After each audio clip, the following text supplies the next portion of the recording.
that her and her husband and her son all quit their jobs so they could sit at home and make sea moss all day, because the demand for sea moss on her Facebook page alone was like through the roof and off the chain. I mean, she can't keep up with the demand just from her Facebook friends. And so the big thing about um, things like paying off debt and things like that is to kind of know that the best way to really deal with a lot of debt is to learn how to make money. If you learn how to make more money, then then the debt is not an issue anymore. And also, a lot of times, your chances are you're sitting on some idea or some skill that you're not even aware of, that could literally change your whole entire life if you monetize it in the right way. Like you're sitting on your gold mine right now, most likely. Chances are you are. Um, but the reason you haven't found it, in my view, is because A, you're not trained to look for it, right? If you don't believe something exists, you're not going to look for it. And then B, I think faith is a big part of it too. I think that we just are trained to think that that's just a pipe dream, that that's just true, that's true for everybody else. But if you look all around you, there's money everywhere. When I'm sitting here, I'm holding this. Whoever made this coffee mug probably made millions of dollars selling me coffee mugs. This water bottle, somebody made money, putting water in plastic bottles and selling it. There's a fork here. Somebody made money with that. There's a mouse. Somebody made money with that. iPhone cases, notepad. I'm wearing a Louisville Cardinals jacket right now. Somebody's made a lot of money from that. The list goes on and on and on. So there's money all around you. So I think that having that financial awareness, when we talk about economic consciousness, that consciousness is kind of being conscious of all the different ways to make money that exist around you. And again, I think that the fastest pathway to freedom, economically and otherwise, is to have a capital base. The fastest way to a capital base is to take your human capital and to utilize that to generate as much income as you possibly can. And then when you're generating the income, don't be stupid. Don't go and spend all your money. Your job in this world is not just to pay bills and die. Your job in this world is not just to go make other people rich by buying worthless consumer items. Your job in this life is not to trick away all your generational wealth. Your job in this life is to build a capital base that becomes a part of your legacy, that becomes something that makes your children safe and free in the long term. One good example I'm going to give you guys, and I'm going to answer a couple more questions before I head on out. There's a man in Philadelphia that I just love and admire tremendously, and I've spoken about him before. I'm going to talk about him again. His name is Kenny Gamble. Kenny Gamble is a guy you may know because he's in the Rock and Roll Hall of Fame, because he was with a duo called Gamble and Huff. Gamble and Huff created the basically, for Philadelphia, they were where Berry Gordy was for Motown. And so Kenny Gamble in the 1960s wrote his first few songs, and he sold his songs and was getting all this money. In the 1960s, it was similar to now.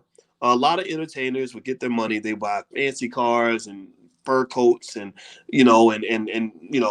I just, drugs and women and all the other stuff that we think we're supposed to do with money. The stuff that's marketed to us.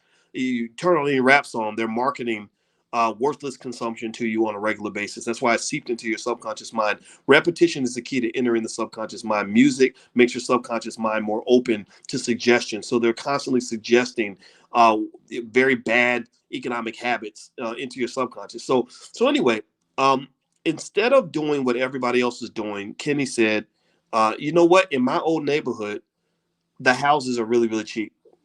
Nobody wants to live there anymore because everybody wants to go live out in the suburbs now.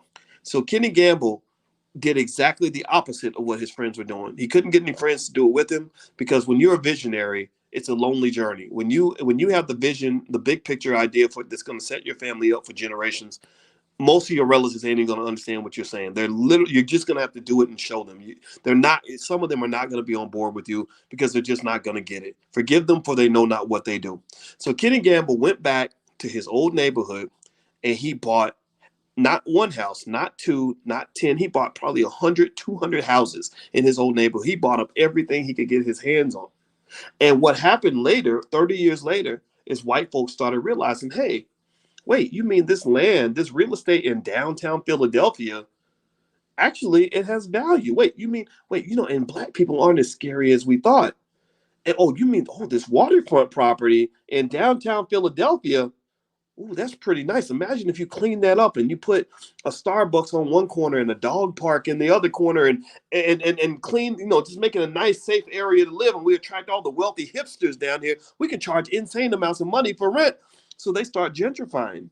And when they start gentrifying, you had those black people who, for good reason, were mad. They're like, wait a minute, why are you taking our land? Like, this ain't right. You can, but it was never your land in the first place, right? You didn't think about owning the property. You were trying to move out to the suburbs and all that, right? And so they were rightfully upset, and kind of being pushed around, and it was terrible. It wasn't fair, right? But life's not fair. That's what it was. But then you had Kenny Gamble, who was already sitting on top of some of the most valuable real estate in all of Philadelphia. In fact, I go down and I visit him. I sit with him. I go sit with. I have a few elders I go sit with to just learn from. I sit with him. I sit with every now and then I sit with Minister Louis Farrakhan. I sit with Dr. Claude Anderson. I sit with George Frazier. I sit with these men that's my Mount Rushmore, by the way. And one of the things that we when we're sitting there, we're walking through this part of Philadelphia where there is millions of dollars worth of real estate that Kenny started buying in the 1960s. So effectively, when you're talking about making these power moves and these money moves, once you start generating the income, it requires a degree of economic consciousness and discipline, and a commitment to delayed gratification that will position you to have an amazing amount of wealth and power in this society. And the wealth doesn't really care a whole lot if you're black. It just doesn't. I'm a rich black man, and I can tell you, I don't feel oppressed almost anywhere that I go. I just don't.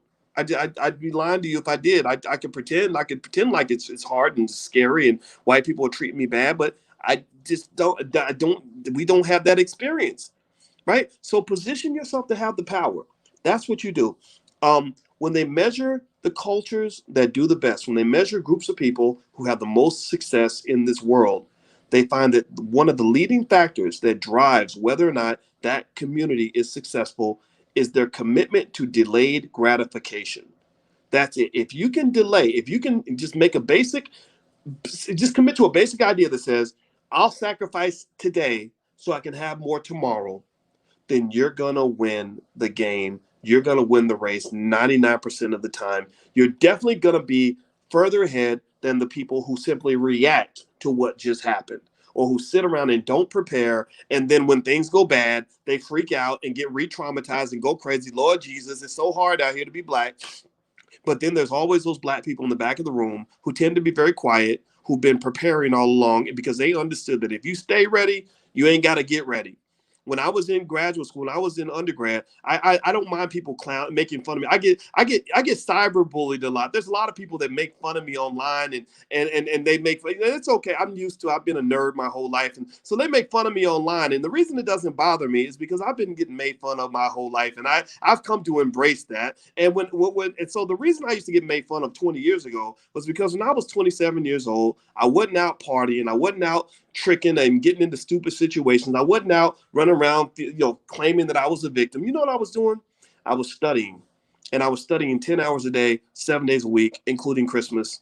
I was reading financial books. I was studying econometrics. I was studying high level mathematics. I was studying all the time because I wanted to build a future for myself. And my mother was my number one cheerleader, and my father eventually came around as well. And here's one of the things I told my mother when I was 27 that still applies to this day. I said, I kept repeating one basic idea that I read somewhere. I don't even know where I read it. And the idea was that I'm going to spend a few years living like nobody else will, so I can spend the rest of my life living like nobody else can. And I'll be damned if that did not work to a T. I'll be damned if my 40s and my 50s and even a big chunk of my 30s didn't involve me getting a chance to do things that a lot of people can only dream of. And all those seeds were planted in the past. So those who make investments in the past are those who always control the future. So control the future. Do it as a relay race. Don't try to do it all now, and don't try to do it all by yourself. If you do it together and you're thinking long term as opposed to short term, then there's no way you can lose. You will win. Okay. So anyway, I'm gonna go. Um, Again, if you want to see recordings of classes and things like that, you can go to the blackstockmarketprogram.com. And also, in case you were asking earlier about joining us for tomorrow night's book club, that's totally free. And access to the live class, it's a lifetime membership that doesn't cost you anything. Go to blackkeystogreatness.com. That's blackkeystogreatness.com. Right now, we're covering Black Labor, White Wealth. We're going to be covering this book for months. After we finish Black Labor, White Wealth, we're going to jump to Powernomics. We're going to go through that in extreme detail. And then we're going to cover the Black History Reader, because we need to know our history. And Dr. Claude Anderson has taught that in a way that should be taught in every school in America. I'm not one of these people arguing about critical race theory and all that. No disrespect to that. But I'm the guy who says, let's develop our own critical race theory and let's teach it to each other so that we can control the entire narrative. I don't really need white people to teach me much of anything. I'd rather be, if anything, I need to be teaching them. So that's just what it is. The website is blackkeystogreatness.com. If somebody could type that in, I'd appreciate it. So I'm going to go and take a nap, guys. After I do these long conversations, I get a little bit sleepy. So I'm going to go get my afternoon nap. So God bless you. And it was great talking to you. And I hope this conversation was helpful to you. I'll see you guys next week. Take care. Bye-bye. Peace.